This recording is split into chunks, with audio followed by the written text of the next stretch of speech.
Hey, Ryan, there's the telescope. There's that telescope. Dude, that $1,000 telescope's got nothing on RC cars. Right? Dude, we see the telescope. That's awesome. Yeah. I was just saying, They Dave, use it 1 times. Yeah. That's usually how it goes. You're like, oh, shit, that's really cool. Wait, what am I looking at? Oh, screw this. This is too much work.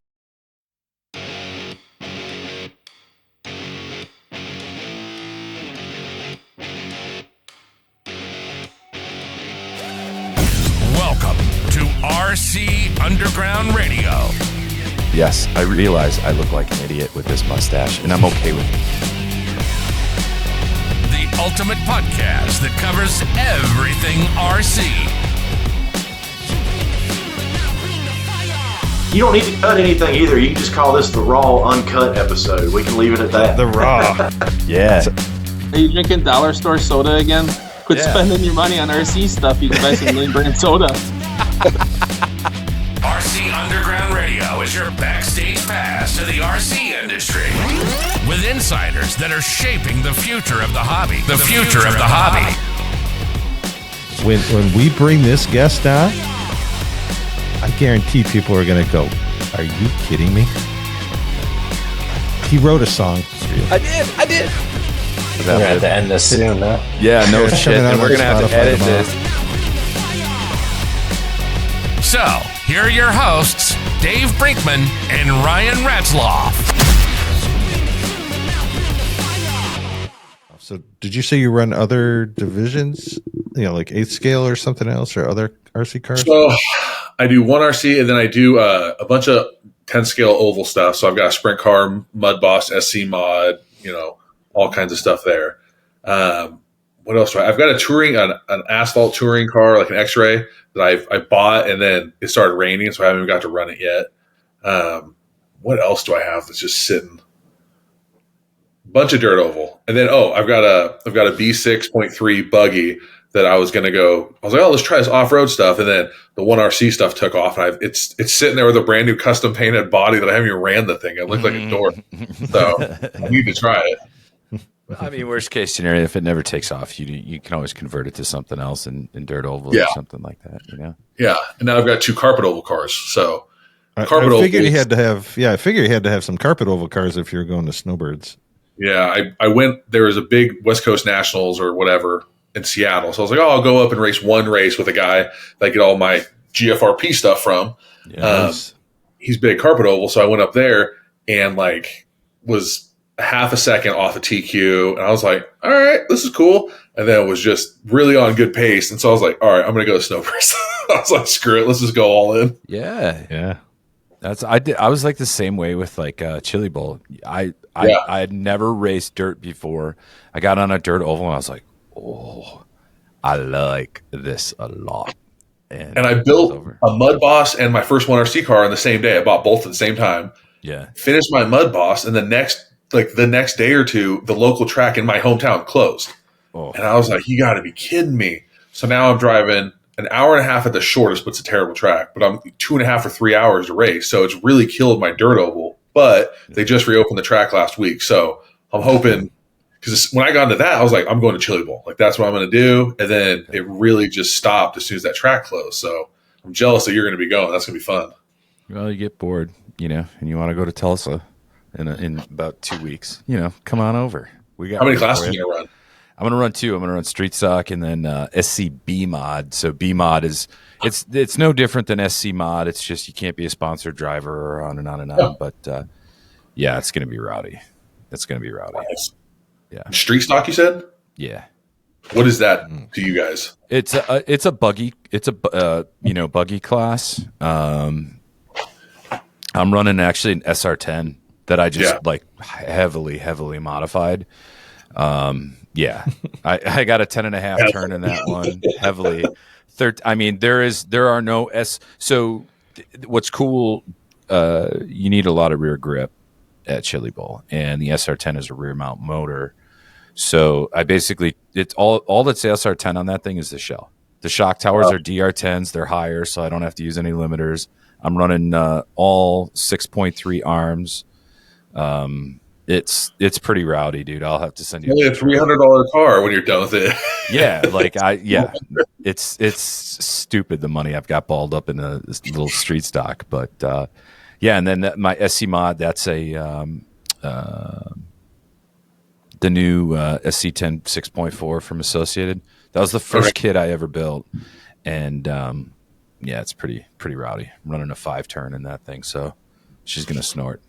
I was gonna get the new Prodigy that GFRP just came out. Did you see the new adjustable rear arms? Yeah, those are. I saw that. I was like, I'm gonna buy this, and they took forever to drop it. So I bought a really decked out, nice used one. The next week they dropped the new one. I'm like, Dustin, it's all right. I'll wait. Dustin is an incredibly intelligent human being, and he owns a machine shop. Dustin knows what he's doing. Yeah. If he makes something, he puts a ton of brain power behind it. He can produce it, and it will provide an advantage. But he's strategic enough about that. He'll do it after he drops a new chassis or midway through the season, and guys are just like a moth to flame. I got to have that. So, he's a smart cookie. In California, we're all high bite tracks, so he's got a new late model coming out, their Mistress, and I have been waiting I've messaged him 2 or 3 times, like, it's coming, just wait. I'm like, we're at Christmas, like, when are you going to release this thing? So trackside, that dirt oval is high bite, like high bite, like it's stupid, and those cars just womp. And that I saw that he was going to be Dustin was going to be releasing a late model, and got a body off at paint for a car that I haven't even been released yet. So I'm like, I'm gonna have that thing ready the first weekend. Yeah, that's gonna be rowdy. See, this is where RC is just as expensive as real cars. Oh, it's stupid money. But whatever, they'll print more. Yeah, for sure. So, what's your body choice? What body companies do you use? So the only one, the GFRP, I'm running all GFRP stuff, and then Mud Boss, I went with it's a Salvas body, but it's Dark Side Studios or Designs. They do a crazy chrome wrap body, so I did that for that one. And then for the late model, I didn't know what to go, so I think I just went. I think it was J Concepts Late 8 or something like that body. It's like a real, a lot of people have ran it back in the day. Yeah. I was going to go, you ever heard of Sipple or Sipple? Sipple. Yep. I was looking at them, and then someone was like, no, their body's too wide. You won't like it. So I was like, it's one of those things you research it to death. You don't know. So we'll see. Well, I got to tell you, shark bodies. You got to check. I run a Shark on, have you seen Traxxas / Super Stocks? They're like a NASCAR looking body. Yep. Yeah. So I've got one of those, and it has a Shark body on it. They're, that's what's up. I can't remember the name of it. Yeah. Yeah, Paul's always got some crazy stuff that he's coming up, but those bodies work because they're just raked like no other. Those bodies, those are good stuff. You think the percentage of shark bodies will be at RC Chili Bowl? Obviously it depends on division, but street stock, I'm going to say 90%. Mm-hmm. Darn near everybody runs his stuff. I mean, my SC mod, I run Rocksteady. They're out of North Carolina. Actually, a couple of guys from Stuart Haas. That's their little side hustle.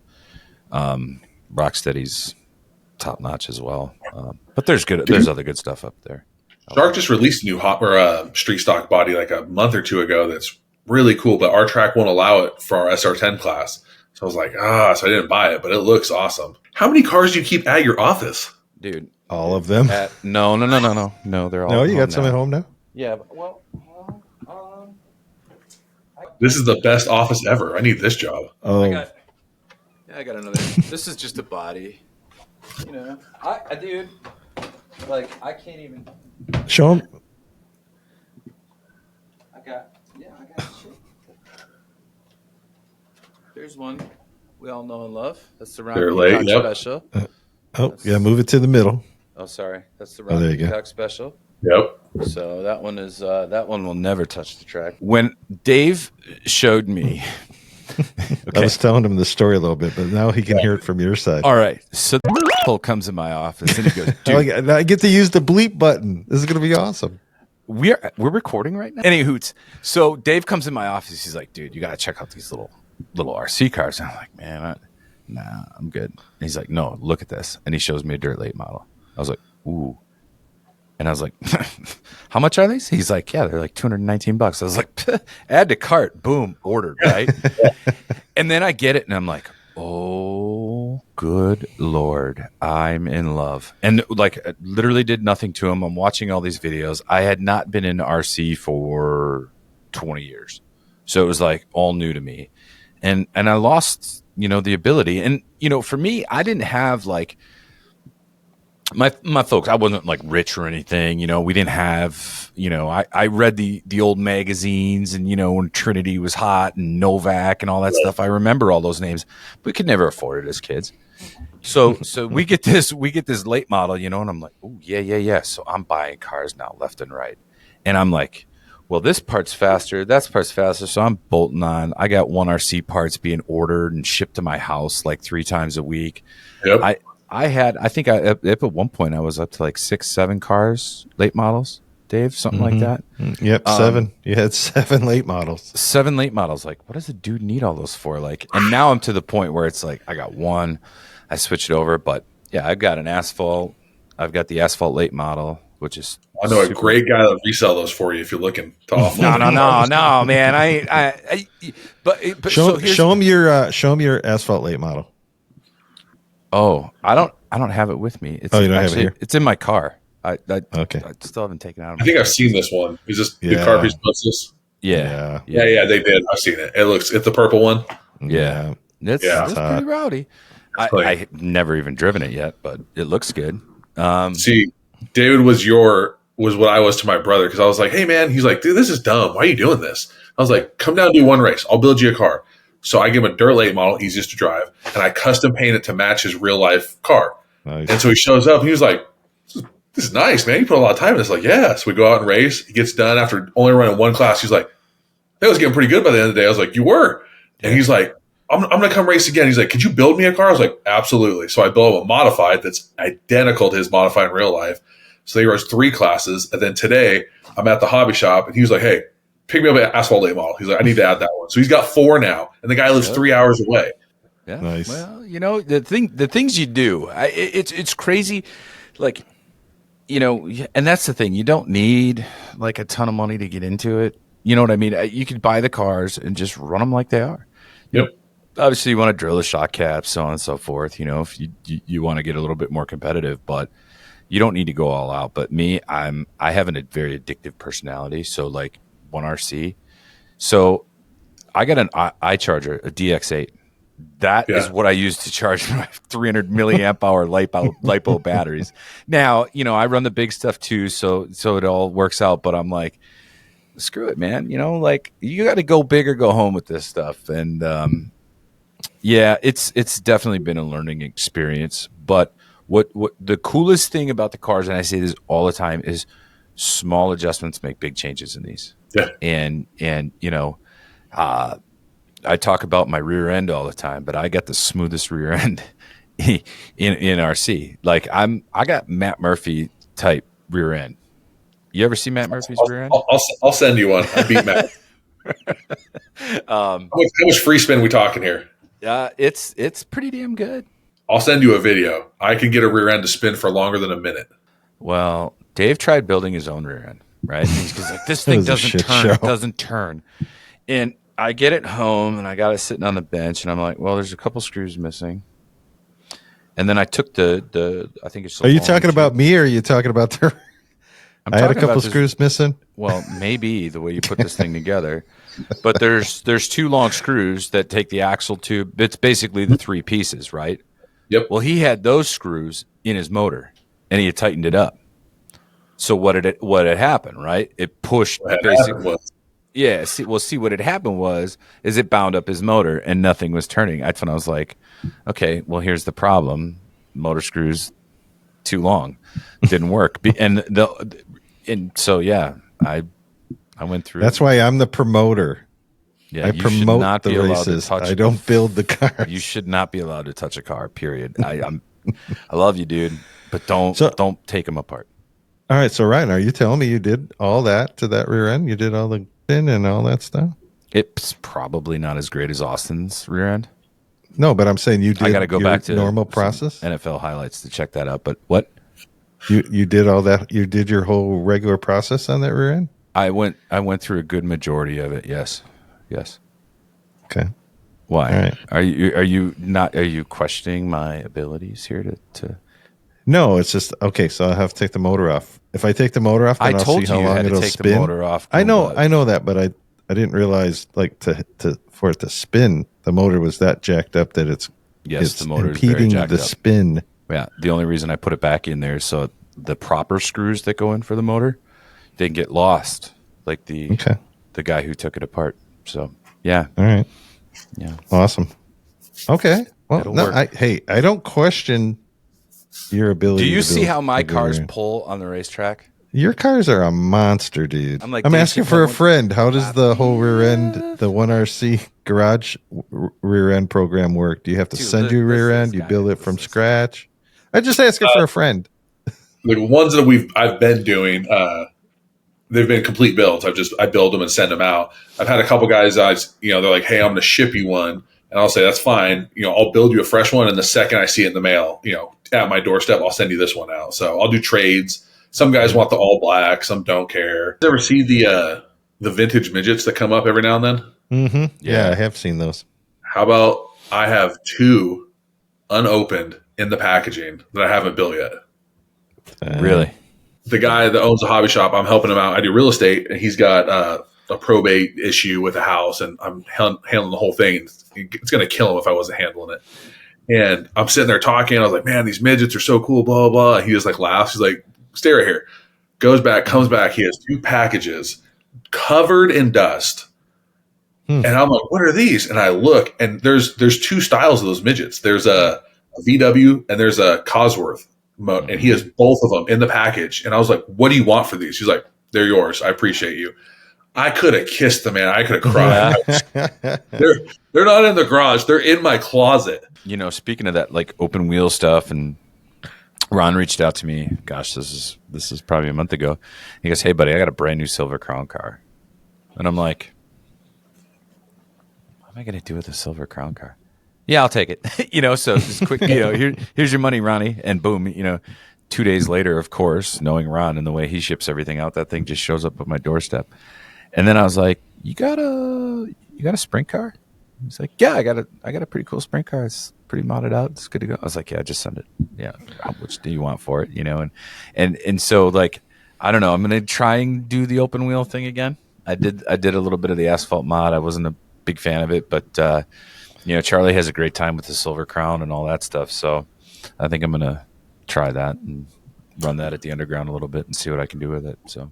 If you get it going, I'll bring mine up. I just finished one a week ago, and that's kind of how Ron and I met. Is he was like, "Dig through my parts. I've got stuff for Silver Crowns," and I ended up building a Silver Crown to run. And I don't run sprints. I just run a midget. So I did not have the setup right last time. So I'm hoping to get it a little bit more dialed in. Yeah, I'll be curious to see how. I'm going to put a conventional setup in it, and we'll see. I'm sure I'll change it around, but yeah, I'll give it a whirl, David. Maybe next race. Yeah. Austin, you got to come out before May. You just got to come another time. I wonder what flights to Milwaukee are. Dude, it's Milwaukee. They're cheap. That can't be bad. Nobody wants to come to Milwaukee. I just booked my snowbirds today, and it only cost me from California. It cost me $350 round trip to Orlando. That's dirt cheap, actually. Yeah, so if Milwaukee's cheap, I might do it. We'll take care of you. We'll I don't know if we'll make sure you have a good time while you're here. When is that race at the underground in January? When is the next race? 20th. Oh yeah, no January for me. Yeah, no. January's gonna recommend traveling here in January. I'll probably have the chili bowl flu, so we'll see if I can make it. Yeah, I'm stocking up on emergency now, and doing the same thing for birds. Yeah, you gotta like. I've been taking it. Everybody in my house is sick. My wife's like, "Why aren't you sick?" I was like, "Do you notice every morning I chew 3 of those emergency gummy things?" I was like, "I'm unstoppable right now. Like, you cannot." I'm basically, I don't know if you noticed. He can fly. He actually can fly. Yeah. So, no, that's so cool that you're going to snowboard. So are you going with anybody out there? Or? Yeah. So The guy I bought my GFRP sprint car from, he's big into carpet oval. CNC Motorsports, his name's Art Crescitelli, and he builds all these SKs, these 17.5 stock cars. And so he's the one that built my SK to run up in Seattle. And when I was up there, I found another car of his that was for sale, so I bought it. And so now I've got two. And so me and Art and a bunch of guys on his team are going out to Snowbirds to race. So with the guys that I do the transmissions with, Larry, he'll be down there and a couple of his buddies. So we've got a group of like 5 or 6 really good guys that are going. So I'm looking forward to it. Yeah, that's that was like for me. Chili Bowl first year I get invited out, and what was crazy is, we're going with about 5 or 6 of us. We're all putting together. We got group chats going on. So my buddy Tony Balistreri, dude's awesome. He made like a pit layout of how we're going to set up our tents and tables and who's bringing what. And Matt Murphy wanted to do some karaoke out at Chili Bowl. He wanted to do a karaoke challenge. So my buddy Jordan is bringing his rig out there. We're going to be doing some karaoke. It's going to be a blast. But like, it was so cool is we got all this stuff going on, but we're all texting going, okay, this night I'm going to make chili and that night is going to be taco night and blah, blah, blah. Like, that's so cool that you got a big group of guys that you're going with, and you're going to have a blast there for sure. Yeah. And like I was talking about, I was like, I think RC is half fun, but it's half, us guys looking for that camaraderie, that you had in sports, you had in those things. And when you get older, you get into a career, it kind of goes to the wayside. And then you find this hobby that you let your guard down, you let yourself be a silly kid again, and everybody's just having a great time. So it's like, that's half of it right there. Right. Yeah. And that was the thing that like Murphy said. He goes, yeah, there's this huge party going on. And there's like, oh, by the way, there's a RC race going on in the background too, and that's what I'm looking to do. I just want to have a blast. And the thing is you want to learn some stuff too. You're going to be there with so many talented drivers. And know a lot more than you. Yeah, they know a lot more than you, but you can hook a chain to their bumper and try and run their line, and get better. That's what I'm looking forward to. Is just trying to get better.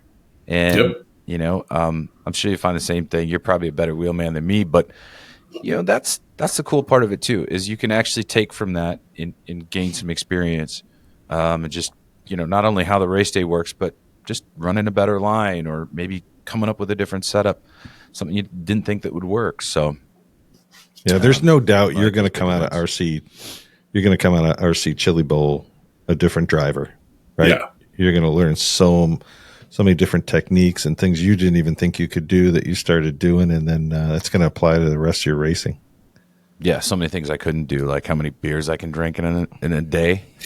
That Well, wait till you Here make I thought my limit was like main. 18. It might actually be 30 by the time I get out of Chili Bowl. Yeah. Well, what's going to be a bummer is, so his nickname is G-Main because he basically said that he has an A-main car, but he has G-main talent. So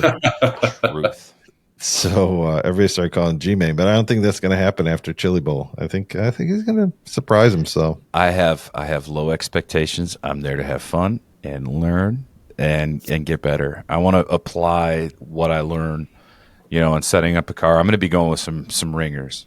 Jason Van Nuys, he's got a gold. I think he's got 2 gold drillers on his shelf.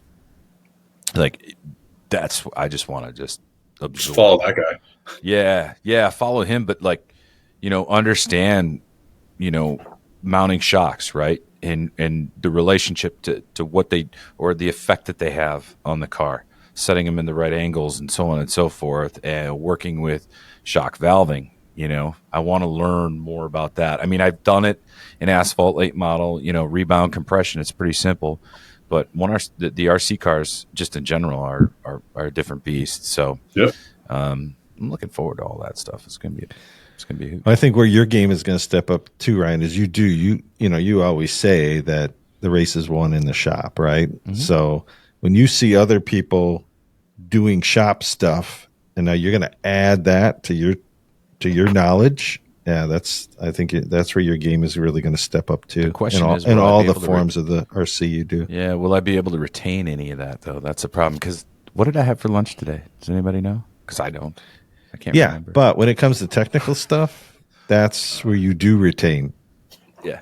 That's for sure. That's my jam. That's what I love. So With the same cloth on that one. Yeah, can tell. Oh yeah. Can tell. Oh yeah. I'm totally awesome. stealing Austin's rear end prep method because it's. I'll send you some complimentary ones. See if you guys like them. I'm just going to send you the car, Austin, and then you just send me an invoice. I'm not stepping on any toes here. Ryan sounds like a setup guy over here. He is, but he doesn't have any time. I don't have any time. I don't. I got kids' sporting events. I got basketball. I got this. I got that. It's like. Plus, he already has other people's cars that he's working on, so I'd be at the back of the bus. Dude, yeah. I got 2 1RC cars I still haven't even touched yet for other guys, so I'm just, You're in the same business, man. No, I just do it. I don't, and this is not a shot. I don't charge anybody because it's like, I just want to, I want them to come, because they're local guys, right? And yeah, I just, dude, come hang with us, come race with us and that kind of stuff. And, I enjoy doing it because it's like, you go full throttle all day long. You got the stresses of life. And, for me, it's like, it's that time to relax and do what you're really good at. And, if you want to get technical and, here, let me think, it just takes the stress of the day away. So I enjoy doing that kind of stuff. And so for me, it's like, I'm not going to charge you a dime, dude. You're my boy. Like, here we go. But yeah, Yeah, like at our track, even like I made the rule because I cleared it with my hobby shop guy. He's one of my best friends, and I was like, "Hey, I'm gonna get into this. I know it might cross over." So we had to talk, and I don't talk 1RC garage at my track. I don't talk. Some people have caught on, but nobody will ever buy a car from me. I will not sell there, and if they want speed seekers, I tell them everything up front. I don't. Yeah. There is no, I give them everything. We're on the same page there. So I've got the entire rest of the country to sell to and do things for. You switch over to hobby shop, and they've got bills to pay, they've got mouths to feed. That is their living, and you see what they're pouring into it every race day. It's like, I got to buy something for you. You wouldn't want to take from them. Is basically where I'm getting at. So that's cool that you do that. Yeah, and Matt said that in your last podcast, and it's a great point. If you go to anybody else's track or their hobby shop, go in and buy something. If it's $20, like you said, they've got bills, and they're putting this on not always to make a ton of money. They're doing it as a responsibility to you to provide a track to race their product. So do as much as you can. And I have people all the time that message me, "Hey, can I get tires from you? Can I just buy this from you?" I might have it, I might not. And I tell them, "Hey, is there a hobby shop near you? Go buy it from them." Because if I do have it, I don't undercut prices at all. Because I don't have a deal with 1RC. So my prices are 1RC's prices plus a little shipping if you're just getting parts. So I would rather you go to your local hobby shop. I say that every day. I would rather that hobby shop stay in business than me sell, one set of tires to you. Yeah. Yeah, for sure. And it's you can go on 1RC's website too. And support them if you don't have anybody that's local. So we're talking about what's right and what's, people doing things the right way, the honest way. But we know what goes on out there, right? Especially it seems like these 1RC cars, we got people that are being a little fraudulent. And you tell me, Austin, if you want to go down this path at all, but I was kind of thinking of maybe we could talk about, like what to look out for, scam wise. And then I know there was a recent issue that happened to Ron. Yeah. There's been a lot. Yeah. Yeah. Yeah. So whatever you're comfortable sharing there. Fraudulent. Are we talking like on track stuff? Are we talking scams online? I'm talking scams online. Yeah. Yeah. I can tell you 5 guys that I see post frequently in every page that have scammed Ron and still, or act like they're good guys and they're doing stuff. And I won't do business with them. I won't ever send you a car unless you send me payment. I'm not in the business of, losing money on that car so I can't help somebody else. I can't wrap my head around why some people think it's okay to steal from another person. And it blows my mind. There's just complete lack of respect. But I can tell you, our community safely, if you're going to buy a 1RC car, you got nothing to worry about with the RC garage. I mean, 1RC garage, it's just go ahead and do it. You're going to get your product, and everybody's happy, and so on and so forth. And then the same thing with selling a car to you. Just be honest about its condition. Take good, detailed pictures. I know you'll give them a fair price. I mean, Ron always did. Ron wasn't a lowballer. He paid for what it was worth. If you're selling us a car, and like I've had this conversation with multiple people already, just in the short period of the business, is hey, I know you want X amount. I can't offer you that. I can only offer you this. And if that's not going to work for you, I have no hard feelings. Sell it on the open market. I just have to make the numbers work. And at your price, there's nothing there. And I don't hold, grudges against people if they're going to get it, somewhere else. And oftentimes people just want the ease of the transaction, sell it to us, or they're upgrading. So they're like, hey, can I just trade this in for X price and I'll, pay you the difference on a new Sprint or a new asphalt mod? Yeah, absolutely. Let's do it. So yeah, I mean, whatever we can do to make people feel more comfortable, we'll do. And again, being in business with Ron, we're here to do a good thing and have fun. And we're not here to scam anybody. And we'll go to the ends of the earth to make sure everybody's taken care of. Even if it wasn't something that was our fault, if it's going to smooth things over and help somebody out, we'll send you a part to replace it, or we'll take care of you. Yeah, the key too is like, I mentioned earlier in the podcast, I was scammed, and again, like Ryan said, I don't care about the money, but it just took the fun out of it, right? Because it was super fun. It was super, same thing. I was up to like 6 cars, but you know what it was? It was Christmas all year round, because you're watching every day to see what's the latest car that's up, right? Then you go and you do the transaction, and then I go down the hall to Rye and I go, hey, guess what, man? I got this coming. I got this midget coming, or I got this coming. So it's like, oh, as soon as you get it, show me. And then it gets delivered, and it's like, we had this thing where like we never opened the box unless he retaped it. I wouldn't put that past him, but we wouldn't open the box until we brought it in to work so the other guy could see it. And so the unveiling, the unboxing, it was just the whole process of it was fun. And for me, it immediately disappeared because I'm like, okay, that's it. I'm just never going to do it again. So that's what excites me about the 1RC garage, the Ron Peacock 1RC garage, because again, Ron would be the only guy I would order from, but now 1RC Garage with you behind it is the only place I would buy cars. So I'm excited because, I'm going to buy some more cars because that's fun. I miss that. And just the comfort level that it's going to be a great experience and be right back where it was originally. The other thing, too, is I'm sure you take in some cars that even if you're getting pictures or video or whatever, they're probably a little less than expectations, but I know you won't let it go back out the door that way.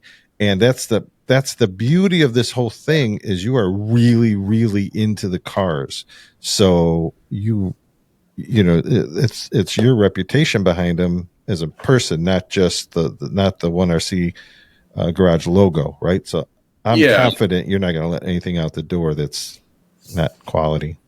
And one of the things we get is like, well, is it a used car?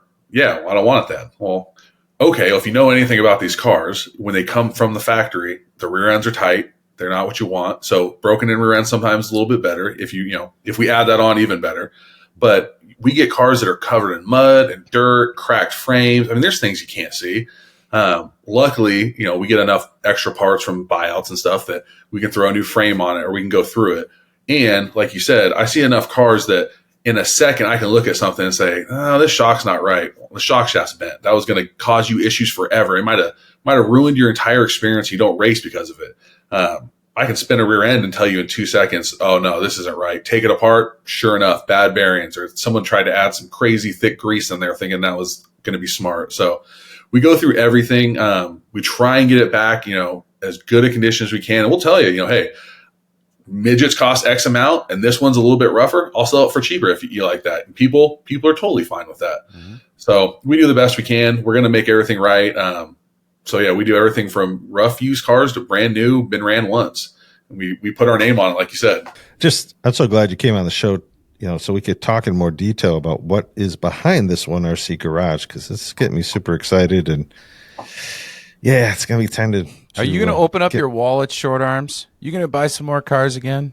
You going to get after it now? For sure. Okay, you gonna beat me?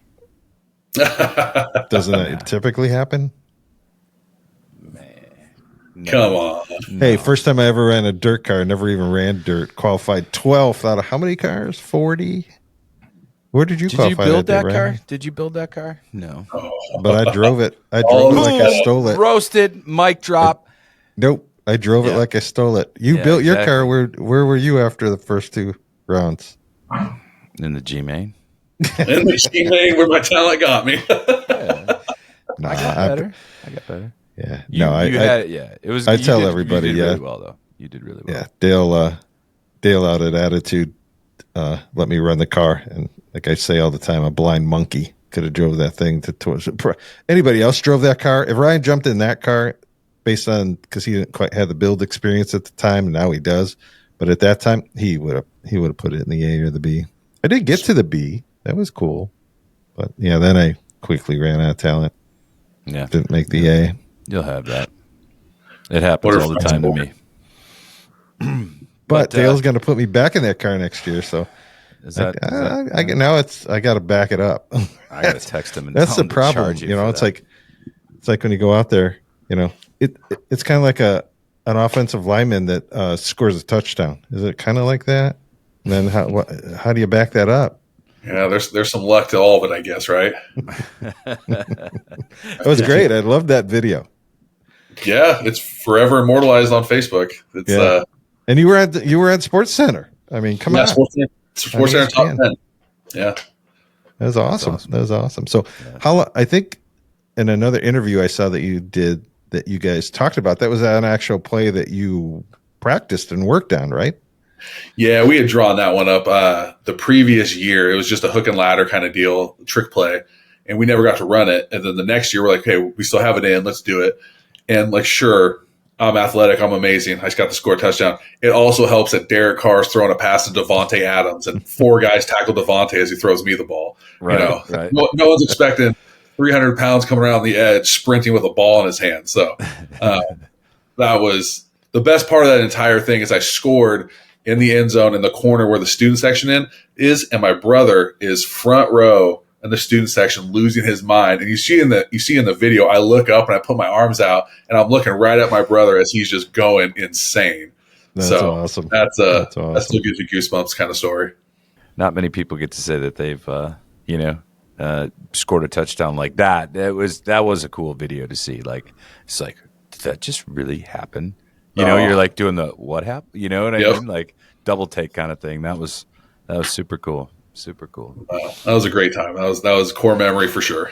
All right, boys, we probably have one more topic. So, Austin, what do you want to talk about? We've been hogging all the questions and hammering you with stuff. Anything that you want to make sure we get out there? I'm looking forward to getting out to Wisconsin for a race with you guys. Do you guys have any dates that everybody is invited to or big races that put on the calendar?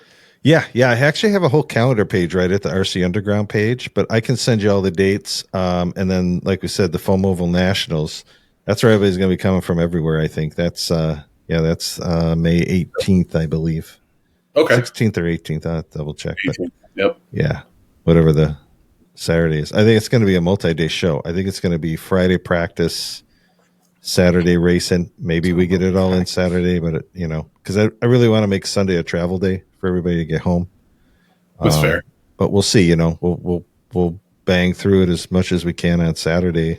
Just depend on how many people come and how many different divisions there are based on the cars that they bring. 17th, 18th. Yeah. No, I'll 100% be at that race, and That's I'll throw some prize money in and maybe a free car to main event winner. So we'll have to up the stakes a little bit.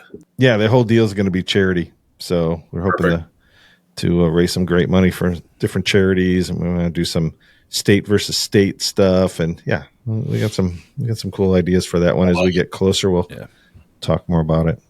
We should do another podcast when we want to get together and do some speed secret stuff, some setup stuff. And Matt does it. Matt's the only one out there doing anything with videos of what to do. And I think it'd be good to get some guys together and just kind of share what works for us. Yeah. Did you see what George did this week, Ryan? No. So our guy, George Murray, he's won 2 races down there now. It's funny because George and I, we raced way back in the early 80s, a little bit into the 90s. And then he got out of the hobby, and then we do this race called the Kenman, which That's my dad, Ken Brinkman. You probably heard that whole story.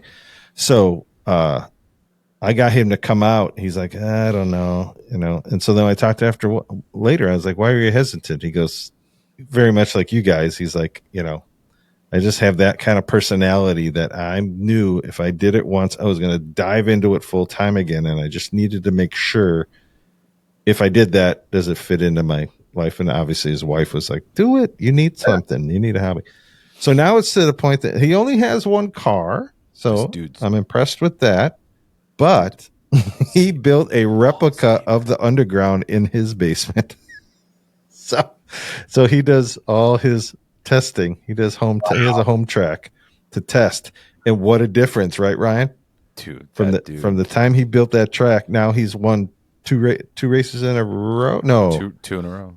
Yeah. No, he won the Kemen, and then Aaron won, now he won the road. But we ran a road course. And he won the road course and the oval. So he's the only guy that can say he's won on two different tracks. Dude is like, if I had a test track, you would never see me in the house. I would be down there the whole time. Right? Like Charlie Kuzma, Digital Fabrication. Yeah. Have you seen his track? Yes. Mm-hmm.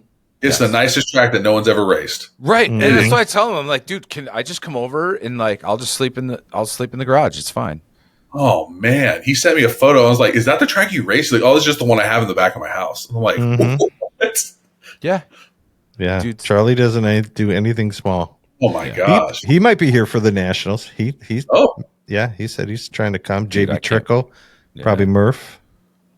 Yeah. Maybe this could be the Mecca where honestly, some of the best 1RC racers will all be at the same time. Some guys I think are coming from DFW. Oh. Yep. And you're bringing them for all over the country. Hoping, just do a really nice thing for some charities. But yeah, that's my thing. I just, I grabbed the Foam Oval Nationals because I'm like, well, nobody else has done it. There's a Carpet Nationals. There's the Dirt Nationals. I'm like, I'm grabbing this Foam Oval Nationals before anybody else does.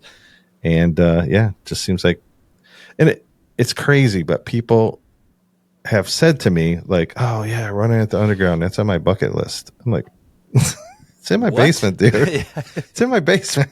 Yeah. But it's like anything. It's got a life of its own. It's, I didn't design the logo, but the logo's cool. And people are like, yeah, I want to come out and I want to try that track. I want to race with you guys. So super cool. Everybody knows it. It's just part of the experience. Yeah. It's been awesome. And this is one of the first things I found when I got hooked is I was looking for you. I scoured YouTube and Facebook and found a little bit of Matt stuff. And then I found this podcast and I was like, oh, this has to be the first of many. And you're the only one I found. And I've stuck true to this every since. So good on you guys, because this was one of the things that I remember leaving the hobby shop listening to your podcast. That's crazy. Seriously? Yeah. Yep. Wow. Well, that's so cool to hear. And that's the thing. We never thought it would reach kind of that level, right? Where guys California, are actually listening to it. Yeah.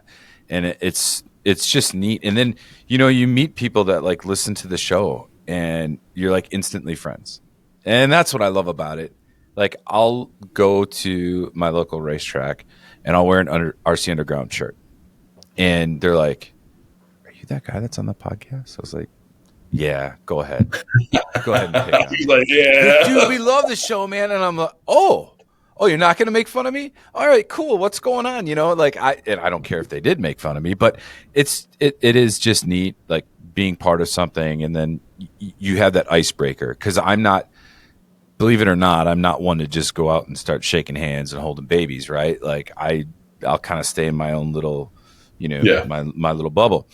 But I met some really cool people just seeing the logos or whatever on my gear, and they're like, hey. So it is humbling to know that that we do have a lot of dedicated listeners and people that just really enjoy it, because for us, we're I don't know, you kind of just two buddies talking. Who cares, we'll right? just start rapping on stuff, and then again, we have hosts or guests like you on, and it that is really super cool that people take the time to come on and get nerdy with us, for an hour or two, and talk about what we're passionate about. So Whose dad bought out an RC store?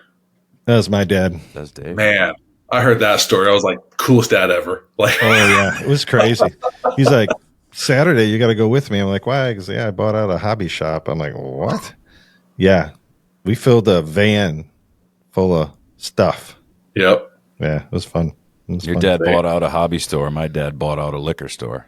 I'm kidding. No, he did not. My dad, that's not his. I mean, one of the things that's been really cool is I'll get messages from people who say, hey, love the show. It's a great show. Actually, I've been out of the hobby for 20 years. I've been out of the hobby for 10 years. And you know what? You guys motivated me to get back in. And, and several of them have been like, you guys talk about those 1RC cars. So I went out and got one. Boy, is that fun. And, I share that with 1RC and those guys get a big kick out of that, but that's the joy of it, is that if we're bringing people back to the hobby or we're bringing new people into the hobby, then we did our job. Then it's all the time and effort and editing and, Ryan sitting at his office at 9-something at night, it makes it all worthwhile. When you guys have seen it, just like with your story with your friend, you get the hook back in them, and not in a bad way, but it's just a fun addiction. And in our real car stuff, a guy that my brother works with, he said, hey, I want to work on your race car with you. Oh, it's hard work. It's hot. I want to be there. He's one of our pit crew guys now, one of our best friends. Turns out he did RC when he was a kid, and he got out of it because he's got a family and all that. So me and my brother start racing and do these RCs, and we're on a call the other day, and he's like, hey, can I come down and try one of these out? And I said, oh, buddy, you come anytime. So I think next weekend he's coming down to try it out. So we'll see if there's another one that gets the hook right there. Oh, yeah. Austin, again, we just, on behalf of RC Underground, all our listeners, they're going to learn so much. Thanks for what you're doing for this hobby and what you're doing to continue the legacy of Ron Peacock. We couldn't thank you enough for that. Absolutely. I appreciate you guys having me. Hopefully we can do it again. Thank you for listening to the RC Underground Radio Podcast. Be sure to like, subscribe, and tell your fellow racers about the show. Tune in again next week for more RC content.